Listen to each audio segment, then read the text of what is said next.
Vidéo concernant la relation sacrée de flammes jumelles en raison de la nouvelle de la pleine lune du 22 décembre. Le tirage des cartes a été fait le 20,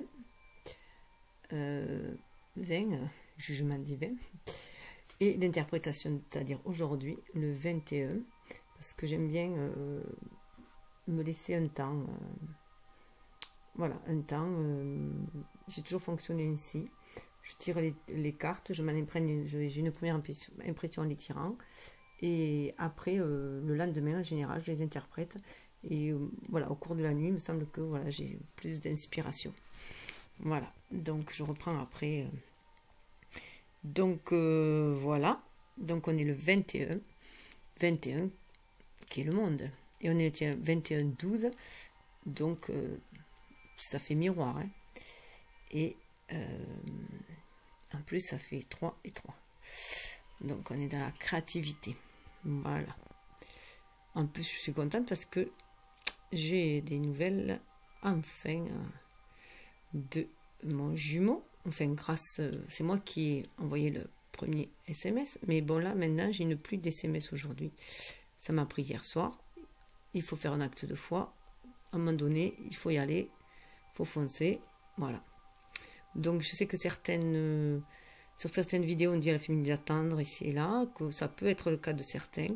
Mais moi, j'avais des messages à côté, puisqu'après que je tirais les cartes, je ressortais d'autres cartes qui me disaient faites le premier pas, parlez à cœur ouvert, faites un acte de foi, enfin, voilà.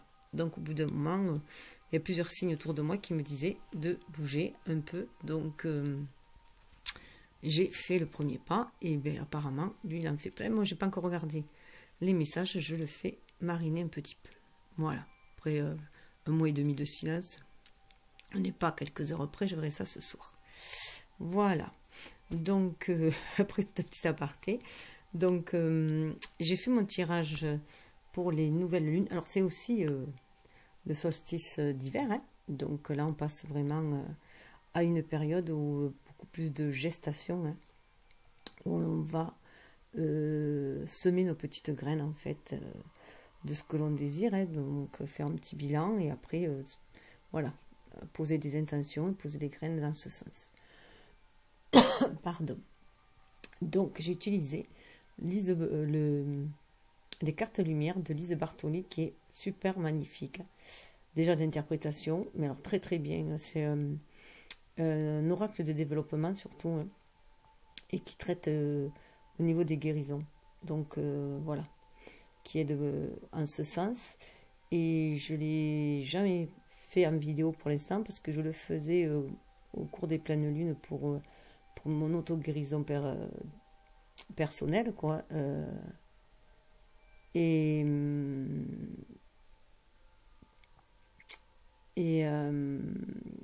Donc je le faisais par écrit, je notais, je ne faisais pas de vidéo, je notais en fait par écrit parce qu'en notant c'est beaucoup mieux pour moi. Enfin, j'arrivais à beaucoup plus entrer en profondeur dans mon ressenti. Donc, je notais tout par écrit parce que j'avais des choses qui arrivaient en supplément. Et d'ailleurs, je conseille à toute personne qui a des doutes, des peurs, tout ça, de les noter. De les noter dans un journal intime.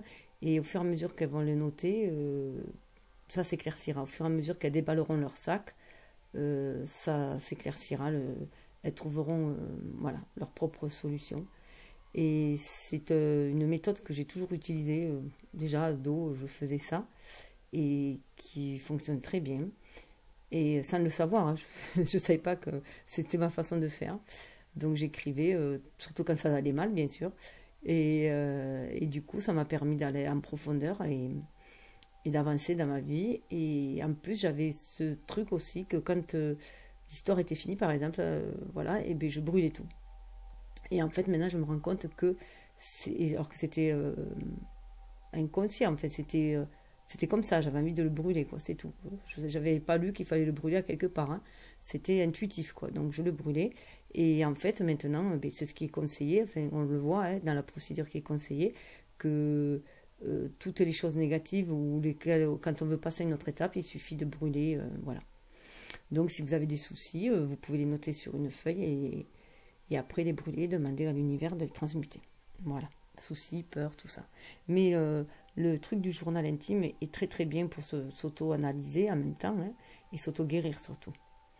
Voilà. Donc, alors le tirage m'est venu ben, comme ça au fil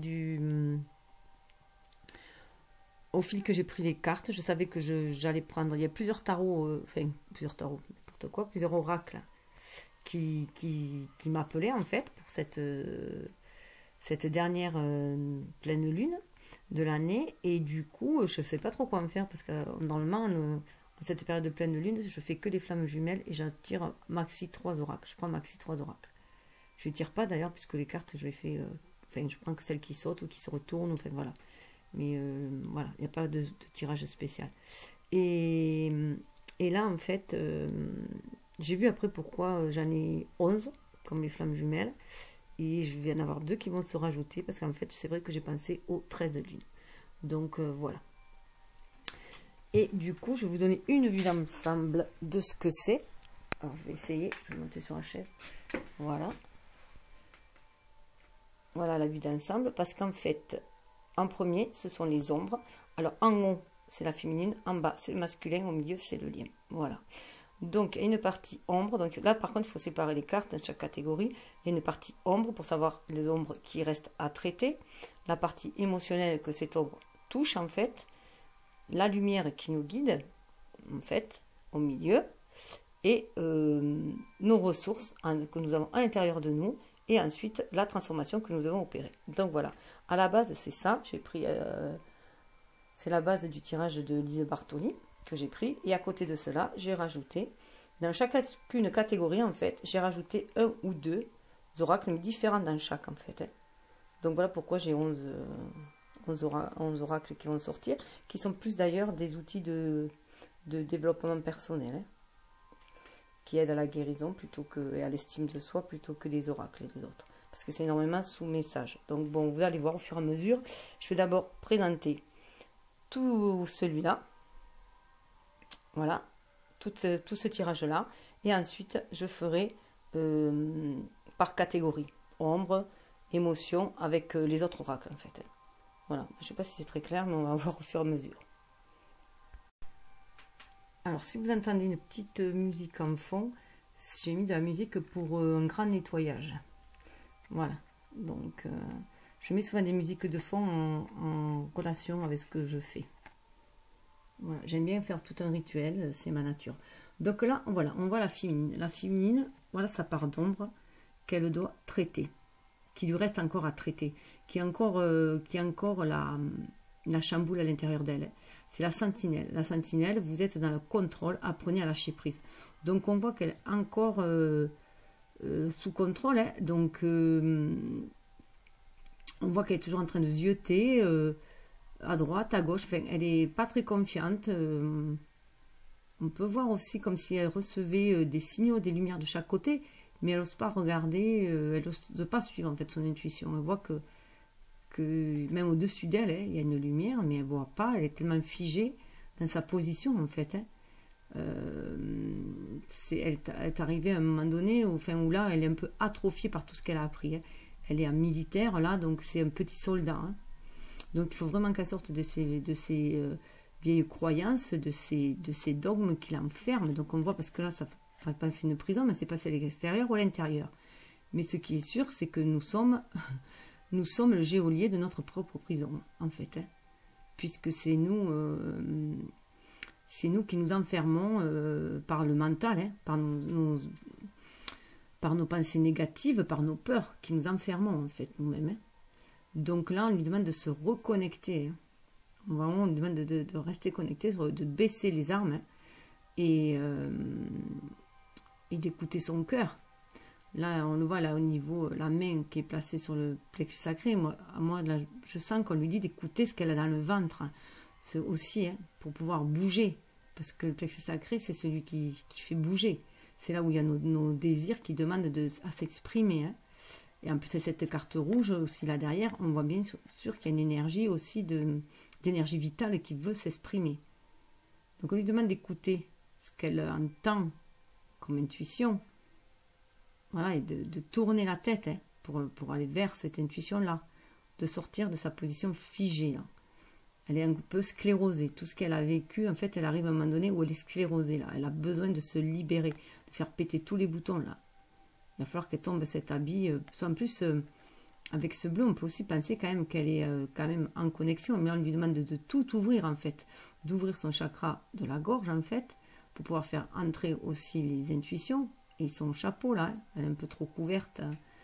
Donc, elle couvre un peu trop ce qu'elle pourrait percevoir, en fait. Hein. Elle se fait, comment dire, style de paratonnerre, sauf que là, c'est un para-intuition, quoi. Donc, elle se protège trop, elle est trop dans la protection, elle le voit avec cet uniforme. Et elle peut se cacher aussi derrière des vieilles croyances, hein, derrière des coutumes, des habitudes qu'on lui a inculquées, quoi, derrière une société, enfin voilà. Elle peut, voilà, se cacher un peu derrière. Et là, on lui demande de faire péter tout ça et d'être nature, quoi. Et donc, je la mets là.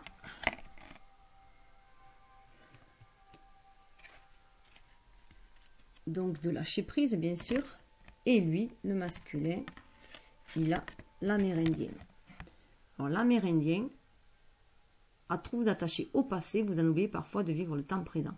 Donc là, on voit aussi que lui, il est attaché au passé, là. Elle est dans le contrôle parce qu'elle suit de vieilles croyances. Elle a des peurs qui la sclérosent. Et elle n'ose plus sortir de là où elle s'est réfugiée, en fait. Elle n'ose plus sortir de là où elle s'est réfugiée. Et là, lui, voilà. On lui demande là de revenir un peu. Là. Il est trop attaché au passé. Ça l'ancre trop dans la matière et ça l'empêche d'avancer. On lui demande aussi de se reconnecter à ses intuitions, de se reconnecter à l'univers. Surtout que là, bon, alors 3, 6, 9, ouais, 9 personnages. Donc 9, c'est aussi la gestation, hein. C'est le moment de passer à autre chose. Ça fait penser aussi à la roue de... Moi, ça me fait penser énormément à la roue de fortune, la roue de la destinée, là. Que c'est le moment d'inverser les choses. Lui, il est là, en haut, il faut qu'il soit à l'écoute, hein. On le voit derrière, il écoute de ses intuitions, qu'il s'ouvre à son intuition, son énergie féminine, qu'il écoute le murmure de l'univers, hein. On voit qu'il y a du vent, là, tout en restant bien sûr connecté aux anciens, hein. On ne lui demande pas, en fait... tout le passé n'est pas négatif. Hein. Le passé qui nous enracine à la sagesse ancestrale, il est toujours bon. C'est le passé de nos vies actives, je veux dire, ou les passés de nos vies karmiques, nos vies intérieures qu'il faut lâcher, qu'il y a des choses à traiter qu'il faut lâcher par contre. Mais toujours rester dans la sagesse ancestrale, ça c'est certain. Mais voilà, reste se connecter à l'univers, suivre son intuition, pour pouvoir s'ouvrir au monde et être beaucoup plus créateur. Faire brûler son foyer intérieur. Hein. Là, on le voit faire se reconnecter à sa source sacrée, à la source sacrée en même temps. Hein. Et qui travaille, qui est un guide à l'intérieur de lui. Hein. Donc lui, c'est ça, ce qui est nécessaire qu'il travaille. Et pour tous les deux, voilà. Sur le couple, on a le guerrier. Vous vous épuisez à combattre, réagissez avec davantage de douceur. Donc, voilà, encore là, évitez d'être dans la rigidité, là, d'un petit soldat, là. Donc, évitez d'être dans la rigidité, être avec beaucoup plus de douceur, savoir marier son énergie yin et yang, là, parce qu'on voit, il y a deux personnages, en fait. Hein. Un blanc et un marron, quoi, qui est sur une espèce de chien guide, et moi je dirais, parce qu'il a la tête d'un chien, c'est un cheval, on dirait un lévrier, en fait, un peu, voilà. Et donc, pour moi, c'est l'énergie masculine avec l'énergie féminine, donc on lui dit de marier les deux, en fait, hein. Donc il faut cesser de combattre, là, on voit que c'est lui, là, qui tient les rênes, hein. C'est comme si c'était l'ego qui tenait les rênes, et alors que normalement, c'est l'intuition, c'est à l'intuition de tenir les rênes. Et l'ego, lui, il avance, mais c'est grâce à l'intuition qu'il doit avancer, pour avancer avec beaucoup plus de douceur. Donc peut-être que le masculin devrait essayer aussi sa féminine mener la danse un petit peu. Et alors on peut aussi voir de façon, donc là c'est la façon du couple, la façon du yin et yang, mais on peut aussi voir là le guerrier, que peut-être que la féminine va mettre plus d'énergie yin dans son comportement pour pouvoir sortir de cette prison-là. Et avec l'infirmière qui était dessous, hein, à trop soigner les autres, vous oubliez de penser vos blessures. C'est peut-être aussi pour le masculin, faire appel à son énergie yin pour être plus en amour pour lui-même. Hein. Voilà, et pour se soigner lui, soigner son enfant intérieur. Et aussi, ça peut vouloir dire aussi à la féminine d'arrêter de jouer aux infirmières, du coup, elle aussi, d'arrêter de jouer les infirmières, de penser aussi à ses miels et pas toujours être dans les autres. Et au masculin, d'arrêter de faire son guerrier qui fonce, voilà, et être beaucoup plus doux. Donc, de toute façon, il y a comment dire, cette osmose qu'il faut faire chacun à l'intérieur de soi, puisqu'on a des énergies yin et yang chacun à l'intérieur de nous.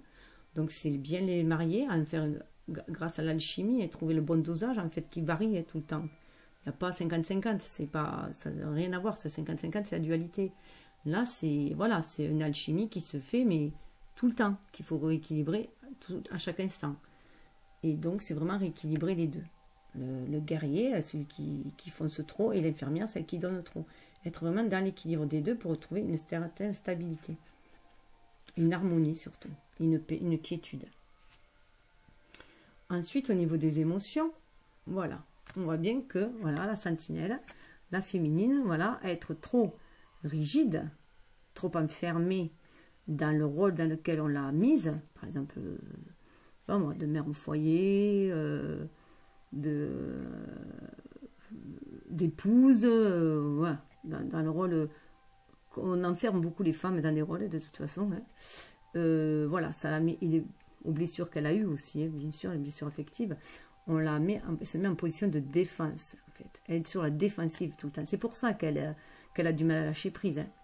Sur certaines choses, il y a certaines choses où elle a du mal à lâcher prise, à écouter cette énergie qui bouillonne en elle au fond. Donc là, on voit, lui, ça bouillonne, elle se tient le ventre comme si elle avait des crampes. Elle a des crampes parce qu'en fait, ça bouillonne au fond d'elle. Il a une envie de créativité, une envie de s'exprimer. Et c'est le centre d'énergie sexuelle aussi, hein, de la créativité. Donc là, on sent qu'elle a des crampes, là, parce que ça lui fait mal, ça bouillonne parce qu'elle est trop rigide. Ah, elle est réconstipée un peu, hein. Donc il faut qu'elle lâche, hein. Lâcher prise, je suis désolée, mais c'est un peu comme ça aussi, hein. Et là, on le voit lui aussi, le feu aussi, mais lui, voilà, son feu intérieur. Là. Il faut qu'il le libère aussi, hein. Qu'il l'écoute surtout, qu'il écoute son guide intérieur. Qu'il écoute cette chaleur qui est au fond de lui. Qui le guide, la source sacrée.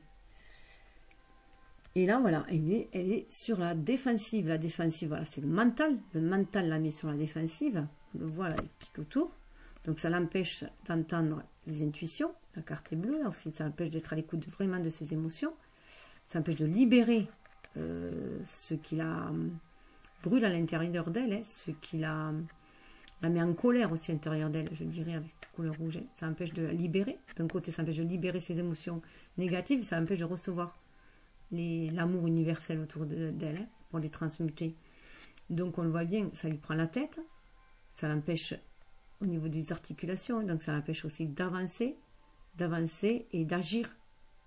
Voilà, ça bloque tout. Elle est vraiment en mode défensive. Ce qui est bien, c'est qu'elle n'est pas dans l'attaque. Mais bon, elle est quand même en mode défensive, donc ce qui la bloque au niveau du lâcher-prise. Donc là, il va falloir qu'elle lâche ça, qu'elle lâche cette mode défensive. Au niveau des émotions. Lui, eh bien, on sent la tristesse. Ne gardez pas la tristesse en vous, il est temps d'évacuer vos peines. Donc là, voilà, on revoit à nouveau là avec la méridien à trop attaché au passé. Il s'attache au passé, mais il s'attache au passé qui lui a rendu la tristesse en fait. Il a des pensées négatives. Donc il oublie de vivre le temps présent. Il oublie de voir qu'autour de lui, il y a des gens qui sont comme lui en énergie d'amour et qui sont connectés à la terre. Voilà, il a du mal à se connecter à eux. Parce qu'il est trop il est trop centré sur lui, dans ses problèmes en fait. Parce qu'il est dans sa tristesse. Donc là, avec ça, ça me fait aussi penser que c'est l'hiver là. Hein. Donc l'automne a fait tomber les feuilles, donc là il faut qu'il lâche en même temps. Il faut qu'il lâche avec cette période d'automne qui est finie, il faut qu'il lâche ses dernières blessures. Voilà, ces dernières peines, il faut qu'il les lâche pour accueillir un hiver serein, un hiver paisible, serein, qui va lui permettre d'être en gestation et qui va lui permettre de poser ses intentions et semer les petites graines qui vont dans ce sens, semer des graines positives, des graines de bienveillance et d'amour. Voilà, pour trouver en connexion avec son feu sacré à lui aussi. Hein. Ça fait penser aussi au plexus sacré, ça. En connexion avec, hein, pour exprimer après ses désirs. Et on voit bien qu'il sort sur le couple. Voilà, il y avait la trahison. En fait, voilà tout ce qui bloque là, ce qui est remonté. Et c'est vraiment chez les deux là. Laissez de côté les blessures du passé pour guérir votre cœur. Donc là, on le voit bien. Il a eu le cœur brisé, lui, dans les relations précédentes. Ou dans les vies karmiques précédentes aussi. Tous deux, dans les vies karmiques, ont eu leur... Ils se sont déjà rencontrés. Hein. Donc, ils se sont brisés le cœur mutuellement dans les vies karmiques. Donc, inconsciemment, dans leur subconscient, cela remonte à la surface. Donc on le voit là avec le violet, donc intuitivement ils le sentent, ils sentent cette blessure qui leur a brisé leur énergie vitale, hein, avec le rouge là, qui a brisé leur ancrage, donc, et qui les a séparés dans le passé. Donc ça déjà dans le passé ils se sont connus, ça c'est certain, puisqu'ils ont déjà, pour arriver à ce stade-là ou de fusion qui approche, de réunification, il faut avoir vécu plusieurs vies dans le précédent, parce qu'il y a énormément de choses à guérir, de blessures à guérir, voilà. Donc là, il y a un sentiment de trahison qu'ils ont dû traîner de vie en vie, de vie karmique en vie karmique, et donc là, c'est aussi les blessures de trahison de nos relations amoureuses respectives, hein. Chacun a été blessé, de toute façon... pour en arriver là, ils ont été forcément blessés parce qu'il a fallu que les relations précédentes nous ont permis d'avancer, de guérir en fait certaines blessures, donc notamment la blessure de rejet, d'abandon. Enfin, elles sont faites pour ça, hein. C'est des récurrences en fait qui reviennent jusqu'à ce qu'on y soit guéri pour que dans cette relation-là, avec sa flamme jumelle, il n'y ait plus cette blessure-là en fait, hein. Mais il reste apparemment la blessure de trahison que l'on traîne depuis des vies sûrement, des lustres, et peut-être aussi voilà, dans cette vie-là, celle qui ça peut raviver le fait de se sentir amoureux à nouveau d'une personne, ça peut raviver les blessures des relations précédentes ou des relations qui nous ont blessés, et se dire que on ne veut plus de cette dépendance affective, sauf que si on a bien travaillé chacun sur sa complétude, si on a atteint sa complétude, si on a travaillé chacun sur ses blessures et qu'on a atteint enfin sa complétude, qu'on est capable d'équilibrer ses énergies yin et yang et de se connecter à son spirituel pour pouvoir agir dans la matière, donc d'être en harmonie, d'accéder à cette tempérance en nous, on est capable de dépasser cette blessure de trahison. Parce qu'il faut, de toute façon, que chacun soit dans sa complétude. Ça, il est clair qu'avant la réunification, il faut que chacun ait atteint sa complétude. Se suffit à lui-même, s'aime. L'autre n'est pas une béquille. Dans une relation de flamme jumelle, l'autre n'est pas du tout une béquille. Il n'est pas là pour boucher un manque, voilà, pour panser une plaie. Il n'est pas là du tout pour ça. Ils sont là, faits ensemble, pour s'élever. En fait, ils sont ensemble pour s'élever. Moi, je dis que chacun, en fait, est un gâteau.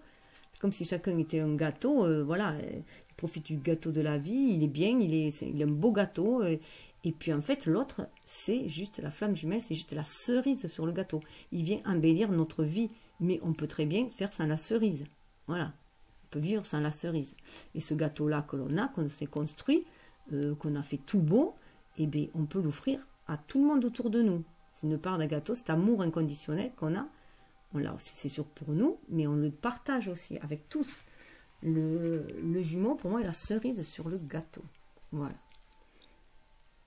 Enfin, moi, ce serait plutôt une fraise, parce que je préfère les fraises que la cerise. Voilà. Pour le petit. Donc, on voit, voilà. Voilà, ce sentiment de trahison. En plus, je veux revenir là aussi. Sur ce sentiment de trahison, moi, il est vrai que, personnellement, je me suis posé la question dès le début que j'ai compris dans notre relation, enfin, au bout de 2-3 ans, j'ai compris en fait que peut-être, enfin j'ai compris, je me suis demandé si c'était pas senti trahi, du fait qu'il savait qu'il y avait ce lien invisible qui nous liait, parce que lui, quand il m'a recontacté, il m'a envoyé un mail, ça fait déjà 9 ans, hein, me disant, te souviens-tu de ce visage? Il m'a envoyé une photo de lui, de l'époque, et c'est vrai qu'à cette époque-là, on ne faisait que se croiser, parce que moi j'étais chez ma soeur, j'avais 18 ans, et j'encaissais, enfin j'ai tenu une épicerie et je le voyais, donc c'était juste bonjour, merci, au revoir, c'était tout ce qu'on échangeait, mais on se voyait, voilà, souvent. Et moi, bien sûr, il me plaisait, sauf que pour moi, il était inaccessible, et pour X raisons, je pensais ne pas le mériter, enfin voilà, bon, il était inaccessible, je ne pensais pas du tout qu'il s'intéresse à moi. Jusqu'à ce que 25 ans plus tard, il m'envoie ce mail, et qu'il me rajoute que il était fou amoureux de moi à l'époque. Voilà, donc lui déjà, il était amoureux de moi, il était déjà connecté avant que moi je le sache, mais parce que j'avais tout refoulé en fait, parce que c'était le moment était juste à la reconnexion spirituelle au final, hein, enfin reconnexion des âmes intuitivement, mais pas dans l'être incarné, donc j'avais tout refoulé, et quand j'ai eu ce message, par contre, j'ai fait un grand flashback, je me suis retrouvée à cette époque-là, j'ai tout revu, les mêmes conditions et tout. Et là, par contre, j'ai ressenti toutes les émotions que j'avais enfouies à moi. Elles sont toutes remontées. Et à cet instant-là, j'ai compris que c'était lui que j'avais passé ma vie à chercher. Et depuis ce jour-là, je n'ai plus de vide à moi. Parce que ce qu'il y avait, c'est que chaque fois que je rentrais en relation avec quelqu'un, au départ, je pensais que c'était le bon. Et après, au bout de quelques mois ou un an, je sentais toujours un vide à moi. Alors que là, ça fait 9 ans, alors qu'on ne vit pas ensemble, qu'on n'échange que par mail. Quand on échange que par mail ou SMS, je ne sens plus aucun vide en moi. Voilà. Voilà, petite anecdote voilà, pour vous expliquer. Mais, donc du coup, je m'étais posé la question si lui, parce que moi je me suis mariée, j'avais 21 ans quand je me suis mariée, j'ai eu ma fille après en suivant à 22, je me suis demandé si c'était pas senti trahi. Voilà, si inconsciemment il ne s'était pas senti trahi. Voilà. Et ça m'est revenu surtout que là, quand je suis en période où je ne pas de ces nouvelles pendant plusieurs mois, je suis toujours en train de me demander s'il a rencontré quelqu'un. Et dans ce cas-là, s'il rencontre quelqu'un, j'ai comme une petite sensation de trahison au fond de moi. Voilà. Enfin, de me dire, parce que je ne sais pas en fait s'il a rencontré quelqu'un ou pas. Mais rien que cette idée-là me fait remonter un sentiment de trahison. Parce que je me dis qu'en sachant le lien qui nous unit maintenant, moi c'est vrai que honnêtement, ça fait 8 ans que je pourrais faire bonne sœur. Hein. Je peux rentrer au couvent, c'est bon. Voilà, parce que je ne me vois pas aller avec quelqu'un d'autre du fait du lien qui nous unit. Enfin, du lien visible. Hein. C'est bête, mais c'est comme ça. J'ai essayé la première année, parce qu'au tout début, il faut savoir que la première année, je ne comprenais pas pourquoi il était toujours dans ma tête, alors que il n'y avait que sa voix, en fait, que je m'étais souvenu de sa voix. Et en fait, quand il m'a envoyé ce mail, ça fait remonter plein de choses. Et je suis restée un an où je lui ai dit que je ne pouvais pas... j'avais des préoccupations familiales, il fallait que je m'occupe de mon petit-fils qui venait de naître, et du coup j'avais mis un stand-by pendant un an, je lui ai pas... mais pendant un an il n'a fait que me trotter dans la tête, voilà. Surtout qu'en plus j'étais retournée dans mon village, et que là du coup je le voyais passer fréquemment en vélo, et ça me rappelait ma jeunesse, et me fait tout remonter, donc c'était un peu atroce. Donc au bout d'un an, j'ai failli... je l'ai recontacté par mail, et de là, on a pris en fait voilà, une discussion par mail qui a duré, voilà, qui dure depuis. Et du coup, voilà, tout ça pour dire que voilà, ce sentiment de trahison peut naître même si on n'est pas avec la personne. Donc au bout d'un an, voilà, comme il était toujours dans ma tête, j'ai renoué avec un ex, mais alors, avec qui je me sentais très très bien. Ça a été la grosse cata, parce qu'en fait, enfin, je dis franchement, hein, quand j'étais au puits avec lui, je pensais à l'autre, donc pour moi, j'avais un sentiment de trahir, donc je n'ai pas pu, et depuis ce temps, ça fait 8 ans, avec, voilà, abstinence, mais bon, je n'ai aucun manque, je le rassure, je n'ai aucun manque du tout, je le vis très très bien, et voilà, même, et je n'ai aucun regret là-dessus, parce que j'ai dit à l'univers que si je devais rencontrer quelqu'un, qui m'envoie quelqu'un, hein, je veux volontiers une âme sœur là, parce qu'avec les âmes sœurs, tout est bien, tout est tranquillou. Je veux bien, j'offre. Je suis d'accord, j'ouvre la porte est ouverte. Mais bon, il n'y a rien qui se présente. Il n'y a que lui. Même après les périodes, une fois, il y avait 6 mois de non-connexion, enfin d'aucun message ni rien. Je dis, bon, c'est bon, là maintenant, je passe à autre chose. Et au moment où j'ai décidé de passer à autre chose, bim, il m'envoie un SMS. Voilà. Donc, voilà, petit truc. Bon, c'est un peu long, excusez-moi. Voilà.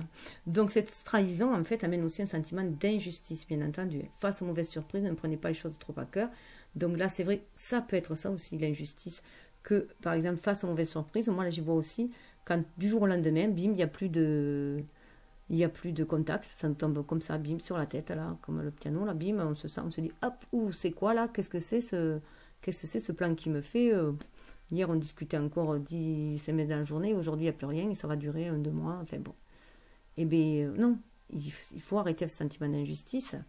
Si ça se passe, c'est qu'il y a une justice divine, c'est que ça doit se passer, c'est qu'il y a un moment de repos pour chacun, un moment de retraite, pour pouvoir guérir les dernières blessures, tout simplement. Donc voilà comment je le ressens hein, de ce côté-là. Alors ensuite, il faut que je me dépêche un peu. Autrement, je ne pourrais pas faire la vidéo dans l'heure. J'ai déjà la moitié. Voilà. Alors la féminine, elle a Mercure. Le dieu messager vous initie à l'éveil intérieur pour aviver vos trésors. Donc ça, c'est la lumière. En fait, là on le voit bien, la féminine suit son intuition. Elle a les anges qui lui envoient des messages. Elle a Mercure, la planète Mercure qui lui envoie les messages. Voilà. Donc Gabriel aussi, dans l'ange, c'est pour les anges, hein, qui envoie des messages. Donc là, elle est très connectée. Donc il faut qu'elle continue à se connecter, parce que du fait de se connecter à ses intuitions, elle lâche prise, hein, elle arrive à lâcher prise quand même, quand elle est... Voilà, ça lui permet de sortir de la défensive, voilà, parce que ses blessures, elle est encore au fond d'elle un peu, hein, mais elle en est quand même sortie, elle se laisse guider. Voilà, elle sort de sa position, voilà, de la morale, hein, enfermée dans la morale, hein, dans la croyance en morale, dans le rôle qu'on lui a dit qu'il fallait qu'elle joue. Les femmes, on leur a dit, il faut faire comme ci, comme ça, pour être une bonne mère, une bonne femme, voilà, une bonne épouse, il faut faire ça, ça, ça. Voilà, on nous a enfermés, là. Donc maintenant, quand l'amour arrive, eh bien, on est sur la défensive. Parce que le problème, c'est que l'amour, il nous chamboule. Chamboule notre intérieur, il chamboule notre plexus sacré, là. Donc on a les petits papillons qui demandent qu'à sortir, donc à éclore, et ça nous chatouille. Donc voilà, on est sur la défensive, mais voilà, on est des rêveuses. Les féminines sont des rêveuses, donc elles sont connectées quand même. Elles ont leur énergie yin qui est développée. Donc là, voilà, la féminine développe bien son énergie yin et elle est connectée. Elle écoute son enfant intérieur. Hein. On le voit là aussi en même temps, elle écoute son enfant intérieur. C'est Hermès aussi, hein, le messager. On parle de Mercure, donc elle rentre dans la communication. Hein. Elle a envie de communiquer de toute façon aussi. Hein. Elle a envie d'aller vers les autres, de communiquer. Elle s'ouvre au monde, elle s'ouvre à l'univers, mais elle a aussi envie d'aller vers les autres. Hein. Et voilà, avec tous ces oiseaux-là autour, ces oiseaux sont différents, elle a vraiment envie d'aller beaucoup, beaucoup vers les autres. En tout cas, elle se laisse guider. Elle écoute son intuition, son enfant intérieur, et c'est très, très bien. C'est ce qui va lui permettre d'aller vers la lumière, hein, de sortir de l'ombre de ses émotions et de ses émotions, de sortir de cette défensive. De sortir de cette armure-là, de ce rôle qu'elle joue là, qu'on lui a mis à ce petit soldat là. Elle a arrêté d'être un petit soldat. Et lui, mine de rien, encore une fois, ça me fait penser à la roue. Voilà, il a des roues, lui, ça tourne chez lui. Hein. C'est la roue de la destinée là.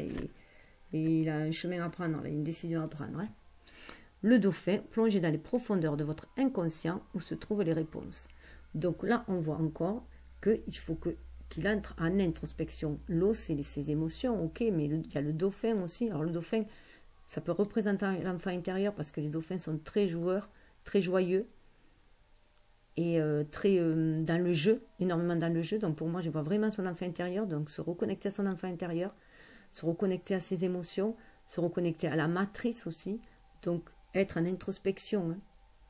Et puis voilà, il y a aussi la roue tourne. Voilà, la vie est un jeu en fait. Hein.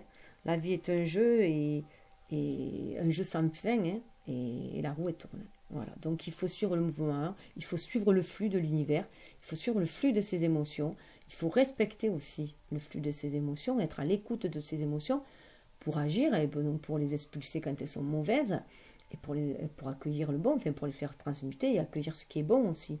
Pour pouvoir, souvent pour pouvoir regarder ce qu'il y a de bon en nous, on est obligé de sortir des épaisseurs qu'on a mis dessus, hein, Et donc tout ce qui s'est atrophié, qui s'est sclérosé dessus, hein. Toutes ces peaux mortes, là, il faut les enlever, là.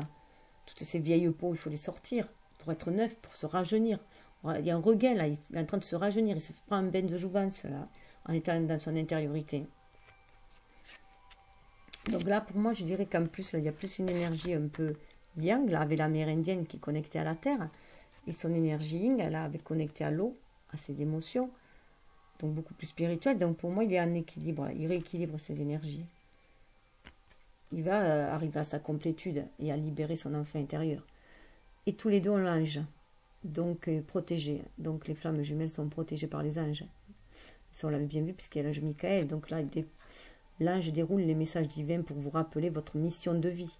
Donc là, on en arrive aussi à la mission de vie. C'est un temps où les flammes jumelles, il y a l'éveil des consciences aussi chez les flammes jumelles, parce qu'il faut qu'elles se réunifient afin d'accomplir leur mission de vie. Elles ont chacune une mission de vie individuelle, mais après elles ont une mission de vie commune aussi, hein.